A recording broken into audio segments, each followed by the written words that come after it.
Hey, hello, and welcome to your third lecture in Physics 121. In this lecture, we're going to be talking about kinematics. Okay, so I'm going to assume that you've done some kinematics in high school physics, and so have had already an introduction. So what I'm going to do is I'm going to give a bit of a quick review at sort of an introductory level, but I'm also going to try to ramp it up a little bit. Because remember, if you don't learn anything new in Physics 121, you're going to be in a lot of trouble when you get to your second year courses. So, there will be new stuff, and I want you to really pay attention to that new stuff and really try to master it. If you can master the stuff we talk about in this kinematics lecture, you'll be good to go when it comes to second year. If you just stay sort of at a high school level of thinking and about vectors and kinematics and all that, you're going to really struggle. So kinematics. So basically kinematics is the study of motion. Okay, so by motion we mean things like the position vector. Relative to some coordinate origin, there's a position vector. As an object moves in, well, let me just sort of sketch out a simple example here. So, we've got, say, the Earth over here, and we've got some kind of motion. We've got some object in motion. Let's suppose it's a little rocket ship. This rocket ship has a little thruster back here, and it's blasting exhaust gases that way, exerting a force that way. There's also a gravitational force pulling towards the center of the Earth. And so we want to describe its motion. So it moves along some kind of trajectory through three-dimensional space. And we want to describe that motion. So we might choose some coordinate origin, maybe the center of the Earth, or maybe some other point. Let's put it over here. So there's our coordinate origin. And we want to choose the orientation of our coordinate system. So, let's just choose one at random. Let's choose, X to be horizontal to the right, Y to be vertical, up, at least relative to this piece of glass, and Z to be coming out of the page. And in this particular example, we have just say motion in the XY plane. And so when we describe the motion of this rocket, we will describe its position, okay, relative to the coordinate origin as a vector r, and it depends upon time. At the initial time it's here, at later time it's here, and here. So these vectors r, they're always changing. So this is the position vector r, which will be a function of time in general. And then there's the velocity, is the rate of change of the position vector. So the initial position, or the position vector at time t is over here. The position vector slightly later in time is here.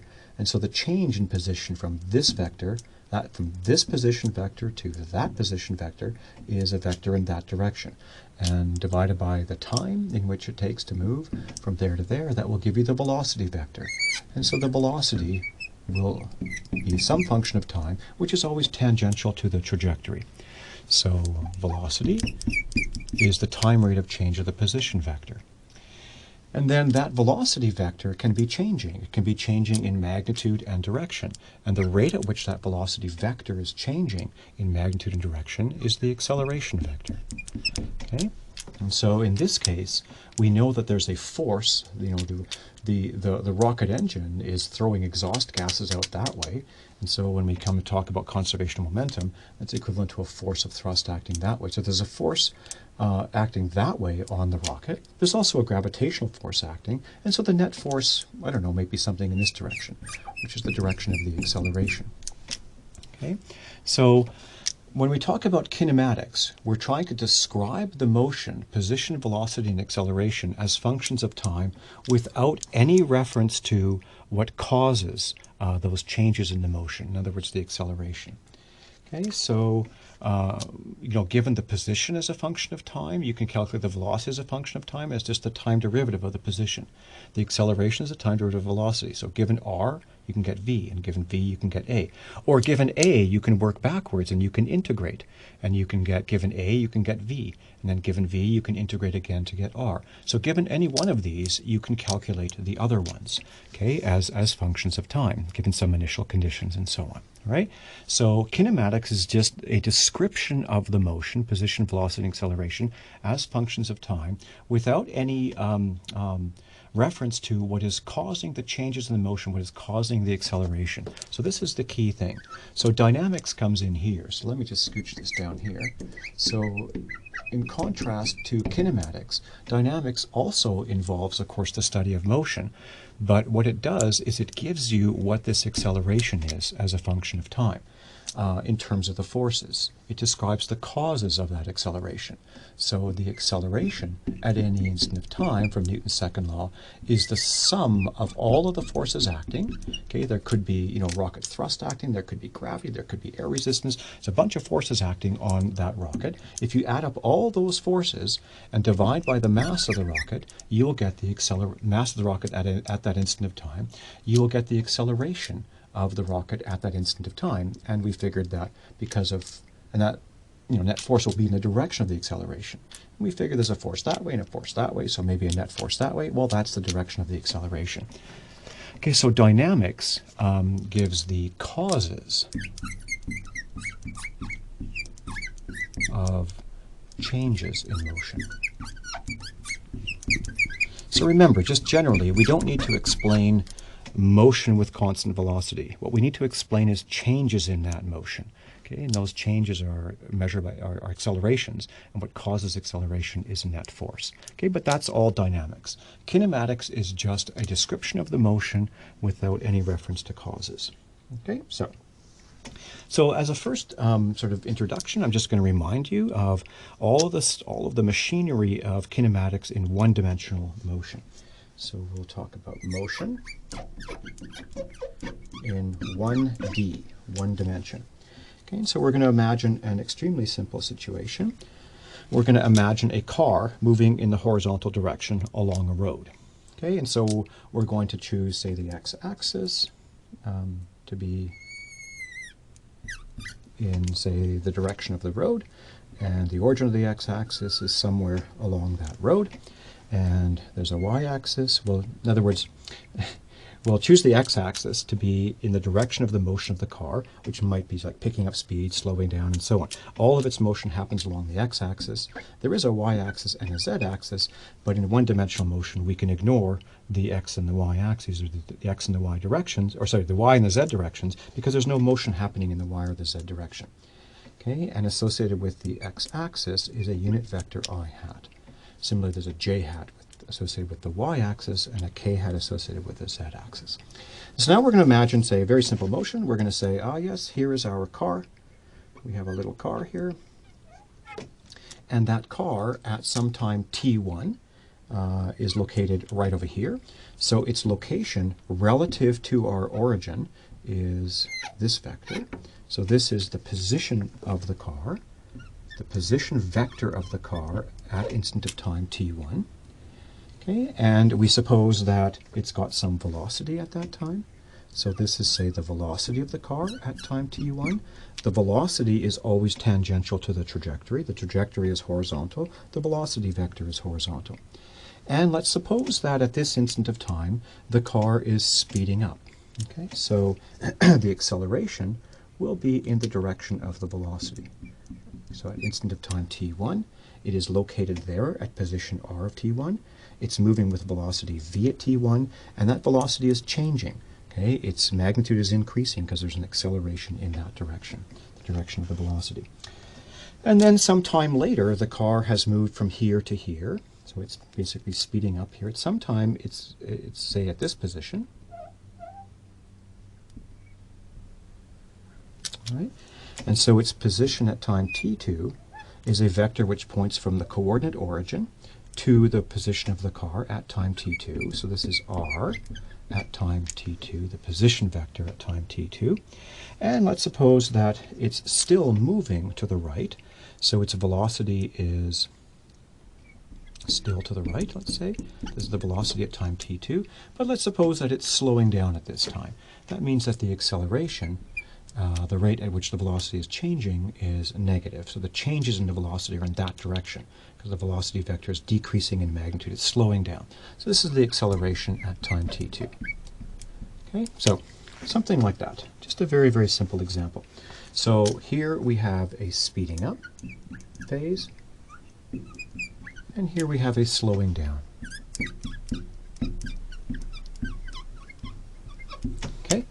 Now, with this particular example in mind, let's introduce some notation. So we have three things. We have three vectors to describe its motion: position, velocity, and acceleration. So we're going to just sort of talk a little bit about the notation that we use. In the special case of one-dimensional motion, we simplify the notation. And we'll talk a little bit about signs, the signs of the x components of position, velocity, and acceleration. Very important to get the signs right. So let's see, if I start here, I should have enough room. So this is the position vector. It is a vector which is a function of time. Initially, it is this vector, and then it gets shorter and shorter and shorter. It's 0, and then it gets longer and longer and longer and longer, and eventually as the car moves from there to there, the position vector has changed from this vector to that vector. Okay, so that position vector is changing as a function of time. And in general, we write that as some function x, its position along the x-axis as a function of time in the I hat direction. That's the position vector. Okay, and we would add a plus y of t j hat plus z of t k hat if it were motion in a three-dimensional space. Okay, but with one-dimensional motion, all of your position vectors look like this. There's some x component of the position, some function of time, which can be positive, negative, or 0, times I hat. Now, because all of the vectors, the position vector, the velocity vector, the acceleration, all of those are some number times I hat, all of the equations will be times I hat. And so to simplify things, we're just going to drop the I hat. Okay? And so to simplify the notation, we're going to not write x of t I hat, we're just going to write x of t. And the I hat is always assumed to be present. Okay? And then we have the velocity, similarly. So the velocity is some function of time.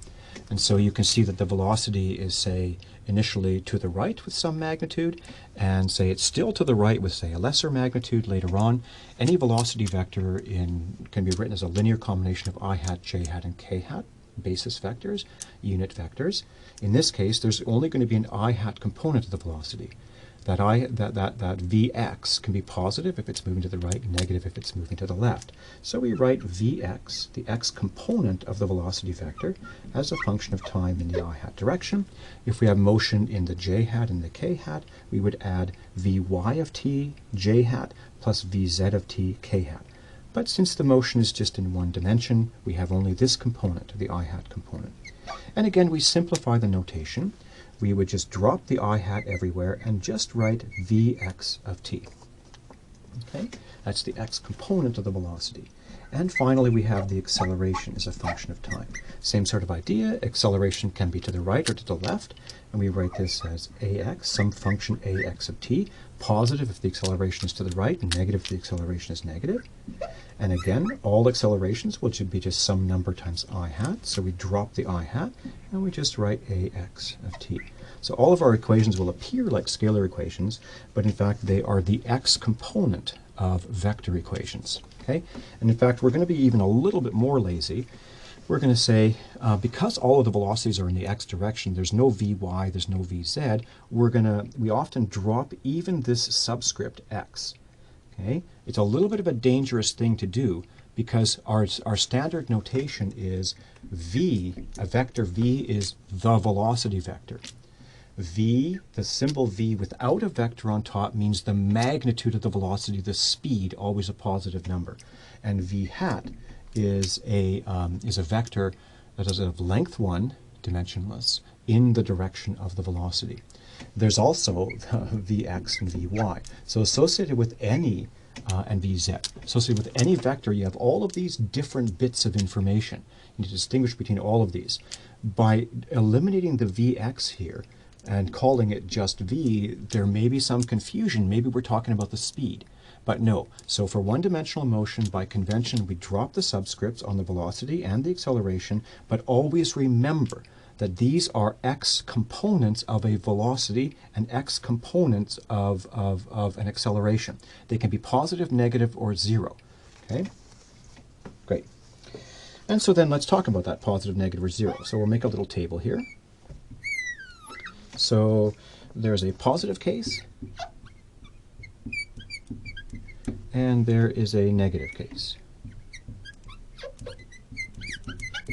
Okay, and so the first part of this is really easy. We're going to say, so what happens if the position along the x-axis, x at some instant of time, is positive?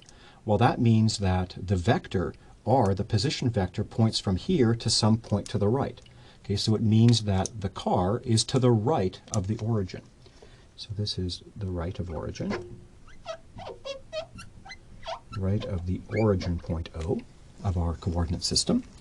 And of course, if the x, if at some instant of time x of t is negative, it means that the vector r is a negative number times I hat. So I hat times a negative number takes us to the left side of the coordinate origin. Okay, and so this is left. Its position is left, somewhere on the left side of the origin. If the x component of the velocity is positive, what that means is that the velocity is some positive number times I hat. I hat is that way. A positive number times I hat is that way. It means the velocity is to the right. Okay, so that means that it is at that instant of time, it is moving to the right. If the x component of the velocity at some instant of time is negative, the velocity vector is a negative number times I hat. That's I hat. A negative number times I hat points that way. The velocity is to the left. So the car at that instant of time is moving to the left. Okay? The direction of its velocity is that way with some speed. Okay, and then finally, the acceleration is the most interesting case. So if the x component of the acceleration at some instant of time is positive, what does that mean? Well, that's a little bit tricky. If the velocity, if the x component of, it depends upon the x component of the velocity, whether it's positive or negative. So if the x component of the velocity is positive, that means that the car is moving to the right. And if the x component of the acceleration is positive, then the velocity and the acceleration are in the same direction, and the speed is increasing. Okay? So that means that the car is speeding up. Okay? The other case is if the x component of the velocity vector of the car at some instant of time is negative. That means that the velocity is in that direction, the negative I hat direction. So the car is moving this way. But if the x component of the acceleration is positive, we have a situation where the velocity is this way, the acceleration is this way. So the change in velocity, which is proportional to the acceleration, is that way. The velocity is this way, but it's changing in that direction. It means that the velocity vector is getting shorter and shorter. It means that it's still moving this way, but it's slowing down. Okay, slow down. All right?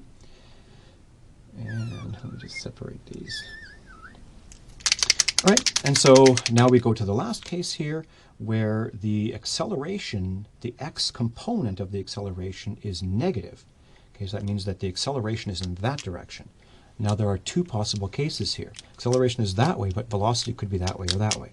So if the x component of the velocity is positive, then we have the situation where the car at that instant of time is moving to the right, but the x component of acceleration is negative, is to the left. It's moving that way, the acceleration is that way. Acceleration is the rate of change of the velocity. So changes in the velocity are that way. Velocity vector is that way, changes are that way. That means that the vector is getting shorter. Its magnitude is getting shorter, its speed is decreasing. So this is slow down. So the car is slowing down. And the last case is if both are negative. Okay, so if the x component of the velocity is negative, that means the car is moving this way to the left. Oh, but the acceleration, the x component, is also negative. So the car is moving in that direction, but it is also accelerating in that direction. The change in the velocity is proportional to the acceleration, and so the changes are in that direction. Velocity is that way, its change is that way. That means the velocity vector is getting longer, its magnitude is increasing, its speed is increasing. So this is speed up. Okay, so the whole point of this is to be really careful about signs. Okay? Don't make sign mistakes. Okay? Think carefully. Visualize what's happening. Draw pictures of what's happening. Draw pictures of velocity and acceleration vectors and so on, so that you don't make sign errors in your work. Okay, so now what we're going to do is we're going to do sort of a graphical analysis of the car. And we're going to take basically this example over here, but we're going to, well, okay, maybe I'll do it right up here. Maybe we're going to have enough room. Okay, so we're going to do a graphical analysis. So we're going to imagine that the car is doing something like this. So this is the road. There's an x-axis which just lies along the road like that. And we'll suppose that initially the position of the car is x initial. Okay, so the car is sitting here initially. And sometime later the car will end up over here, x final. Okay? And so what we're going to say is we're just going to describe it first in words, the motion of the car, and then we're going to convert that in words description of the motion of the car to a graphical picture of position versus time, velocity versus time, acceleration versus time. This is a super important skill to be able to go back and forth between verbal pictures, then position, velocity, acceleration, or acceleration, velocity, position, just back and forth between all of these things. Okay? So this is a simple example. We'll suppose that the car starts at rest. Okay, it's just sitting there at a stop sign. And then at that initial time, t initial, okay, it starts to speed up. So there's some time where it's speed up. So there's a speed up phase of its motion. Okay, and then at some point the car is put into neutral. We assume there's no air resistance, and the car is then just coasting, moving with a constant speed. When it gets to this point, the brakes are applied, okay, and the car starts to slow down and eventually comes to rest again. So this is a slow down, and this is rest. It comes to rest again. So there's our verbal description of what's happening. And so what we're going to do is we're going to sketch position versus time, then velocity versus time, then acceleration versus time. Okay, so hopefully we can get all of this on this. Let's try to do it like this. Okay, so we'll put position.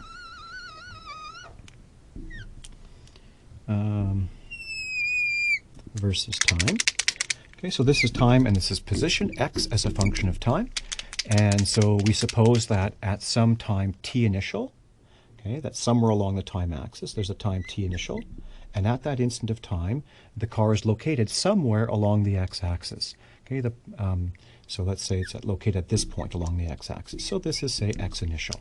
So we know that point. At t initial, the car is at position x initial. That's this point. Okay, when it's at rest. And then we know that at some time t final, later in time, there's some time t final. At that time, the car is at location x final. So somewhere further down the x-axis. So x final. So at time t final, the car is at x final, and so that point is right there. So we have 2 points on the position versus time graph of the motion, describing the motion of that car. Okay. Now the simplest thing you could do to connect these 2 dots is to connect them with a straight line. So you can go, oh yeah, like this. Okay.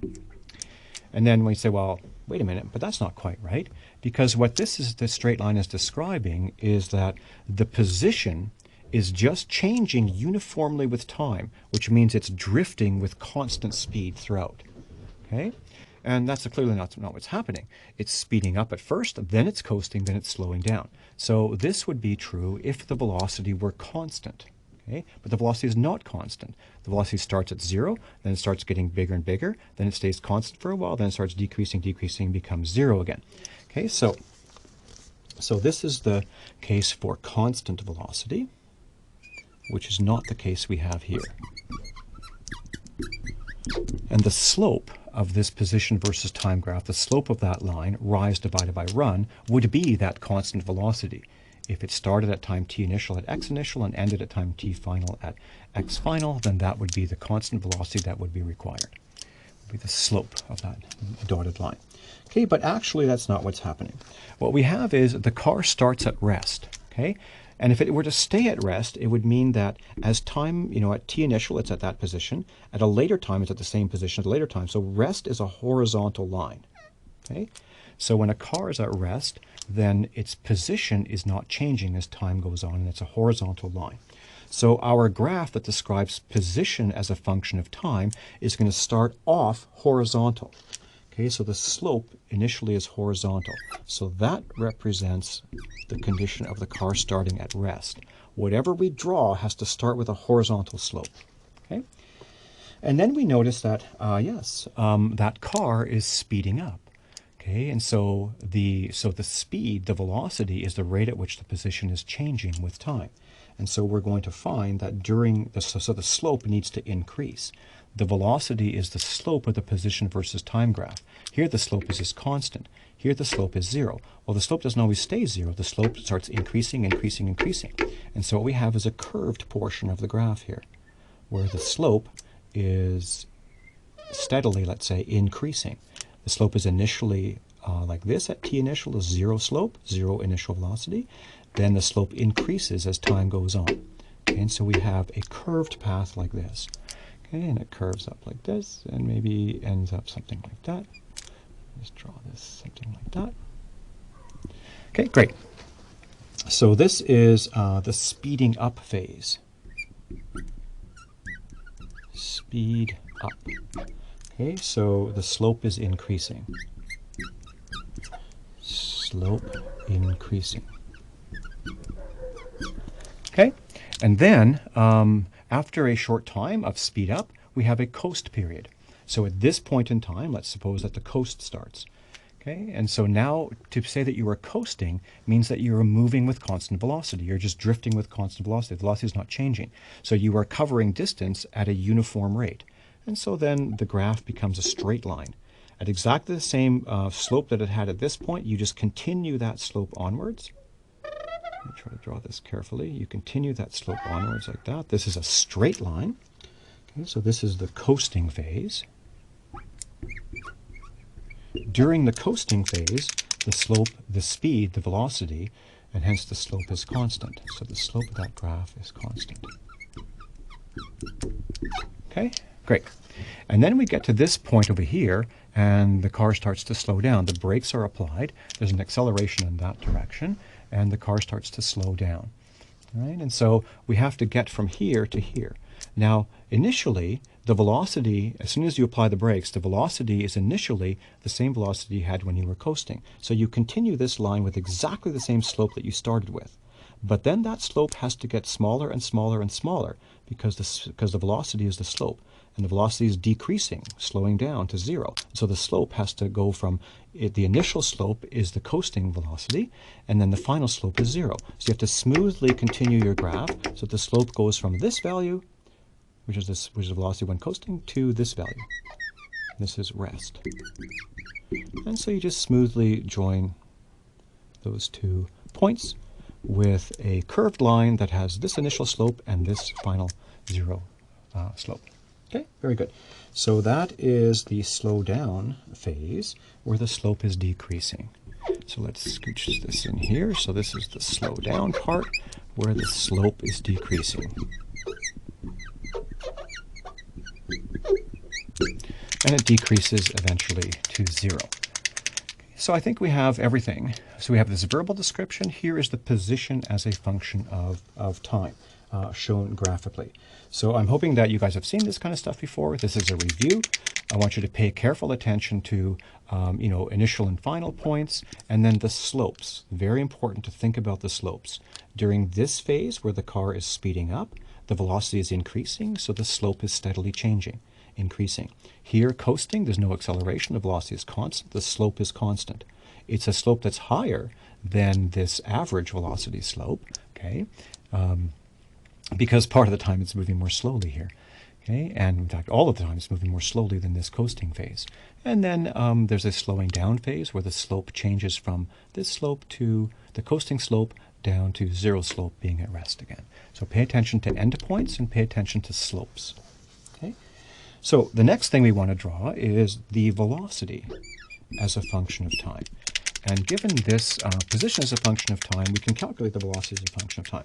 Velocity as a function of time, just sort of graphically, we can just sort of sketch it. So velocity as a function of time, the x component is the slope of the position versus time graph at any given instant of time. So this is the slope of x versus t graph. And if you remember a little bit of calculus, that's dx dt.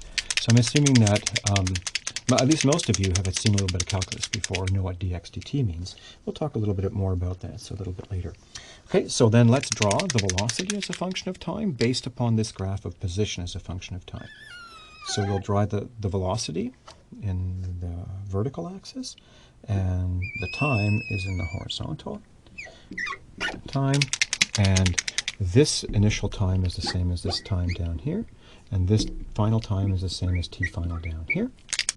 Okay, and what we do is we start with a velocity.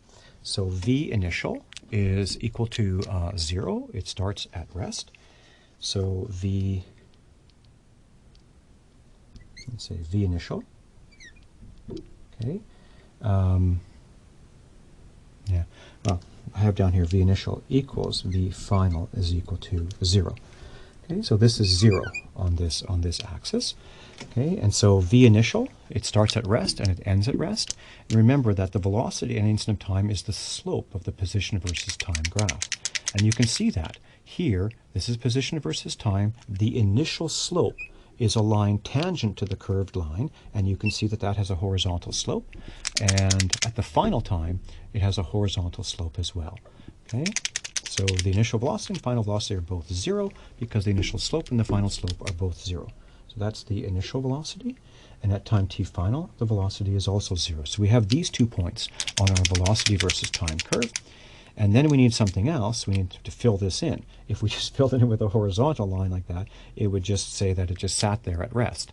Okay, well, it didn't just sit there at rest. Its velocity first increased during this speed up phase. So from here to here is the speed up phase. During that phase in time, from t initial to that end of the speed up phase, the velocity was increasing. Okay, and just to keep things simple, if this is quadratic in time, the time derivative of a quadratic is linear in time. Okay, and so that's under constant acceleration, the velocity would increase linearly with time. And we'll talk a little bit more about that later. So at the end of the speeding up phase, the car has reached its maximum velocity, which is that coasting velocity. So we'll call that v coast. That's the coasting velocity that it has. Okay, and if the acceleration is constant, the velocity, the position versus time is like a t squared, then the velocity increases linearly with time. And so it's just a straight line connecting those 2 points. Okay, so that is the v increasing. This is v increasing phase. And then at this point, it just coasts. So coasts means that it moves with a constant velocity. So as time goes on, the velocity it had doesn't change. It just keeps that constant coasting velocity. And so the acceleration is 0. Okay, its coasting velocity is not changing. The acceleration is 0. And then at this point over here, okay, the coasting phase is over and it begins to slow down. So at this point over here, it slows down. And if the acceleration, you're applying the brakes, if the acceleration is that way and constant, then the velocity will be linear in time, and it will just, at a steady rate, the velocity will drop from v coast down to 0 as time goes on. And so you just have a straight line that looks like that. So this portion here is v decreasing. Okay? And this is v constant during this phase. All right, very good. And the final thing that we might want to draw, we know position versus time, velocity versus time is basically just the slope of the position versus time graph. The slope is 0 at this instant of time, start at 0. The slope is steadily increasing, dunk, dunk, dunk, dunk, dunk. So the slope is steadily increasing, and then the slope becomes constant for this whole time. This whole time, slope is constant, so the velocity is constant, and then the slope starts to steadily decrease to 0. Slope steadily decreases to 0. Okay? Now we can plot the acceleration as a function of time as well. Okay, so there's acceleration. That's the acceleration axis. That's the time axis. We have the same t initial, the same t final. This acceleration is actually going to have positive and negative components, so let me go below. Let's take that to be the 0 for acceleration along the x-axis. Okay, so let's see. So again, the acceleration is the rate at which the velocity is changing. So that's the slope. Acceleration is the slope of the velocity versus time curve. And mathematically, we would write this as a derivative. It's dv dt. Okay? And so we can just look. We can say, from the time t initial to the, so during the entire speeding up phase, so that's from, say, this point to this point, during that time, the slope of the position of the velocity versus time graph is constant. The velocity is increasing. There's constant acceleration. That slope is the same. Slope at this point, at this time is this. Slope at this time is this. Slope at this time is this. The slope is the same everywhere along there because that's a straight line. And so during this whole phase of the speeding up, the acceleration is constant and positive. Okay, so this is the acceleration associated with speeding up. And we're just imagining for simplicity that that acceleration is constant, so that your velocity versus time graphs are linear in time, and your position versus time graphs are quadratic. This is a quadratic function. This is like a parabola here, a bit of a parabola. This is a bit of a parabola here. Okay, we're just trying to keep things as simple as possible. So this is the acceleration, the constant acceleration that happens during the speed up phase. Then there's a coasting phase. During coasting, the velocity is not changing. The acceleration must be zero. The acceleration is the slope of v versus t. So during the coasting phase, from here to here, the slope of the position versus time graph is zero. The slope of this line is zero, and it's constant. It's constant zero. Okay, so the acceleration drops to zero. So it drops from a positive value during speeding up. It drops suddenly. Okay, when you take your foot off the gas and you're just coasting, now you coast with zero acceleration, constant velocity. So a coast, we could say the acceleration associated with coasting is equal to zero. That's that portion of the graph. And then there's the slowing down portion of the graph from this time to t final. During that time, the car is slowing down. So we know that the acceleration is negative. And it's the slope of the position versus of the velocity versus time graph. So the slope of this graph during this time is constant, first of all, and it's negative. It's some negative constant. Okay, so this would be a slowdown. It's some negative number. This is less than zero. This is greater than zero. It's some negative number. Okay, and so your acceleration versus time graph looks like this. It's a positive acceleration as you're speeding up. It's a zero acceleration as you're coasting with constant velocity. And it's a negative acceleration that way, opposing the velocity, decreasing the speed, and bringing you to finally to rest at that point. Okay? So I'm going to expect that you guys know how to look at some kind of verbal description of what's happening, convert it to a position versus time graph, velocity versus time, acceleration versus time, and vice versa. Go backwards. Okay. Very good. And yeah, I think that's all to say for that.